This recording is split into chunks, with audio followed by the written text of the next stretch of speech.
Вопросы с подачей тепла в Якутии всегда актуальны. В условиях сурового климата жители республики должны быть обеспечены отоплением. Зимний сезон стартовал, и температура в некоторых районах уже опускалась ниже 45 градусов. Дмитрий Садовников в ходе пресс-конференции резюмирует: регион готов. В будущем власти планируют серьезно заняться капитальным ремонтом и модернизацией объектов коммунальной инфраструктуры. Между тем, есть у ресурсников, конечно, выполнены работы, которые у нас имеют, скажем, происхождение советских времен, да, 70-х годов, а то и 60-х годов.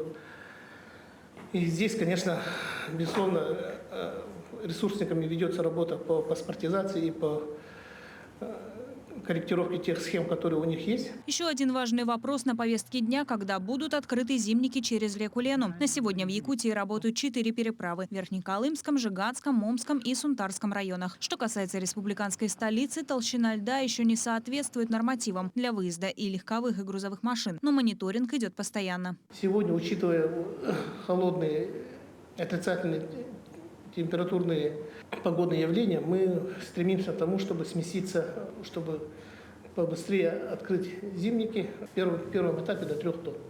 Сегодня замеры берутся, но в некоторых участках реки Лена лед еще тонкий, составляет 12 сантиметров, где-то 20. И мы для себя ставили срок до 10 декабря, но мы хотим переместиться, если это позволит, до 5.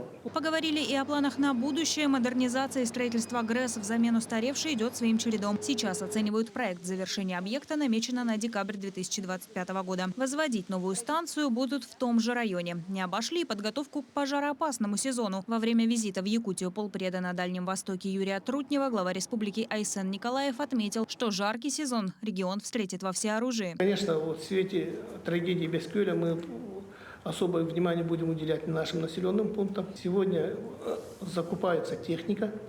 Техника, она уже прибывает.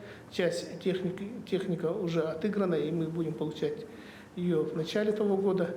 И сегодня идет вопросы по базированию этой техники в тех или иных участках. Также Дмитрий Садовников рассказал, что сейчас идет работа по созданию мусороперегрузочной станции с элементами сортировки вблизи Якутска. Старый же полигон в планах рекультивировать. Минэкологии республики сотрудничает с Министерством природных ресурсов России, чтобы войти в профильный проект и получить на эти работы федеральные средства.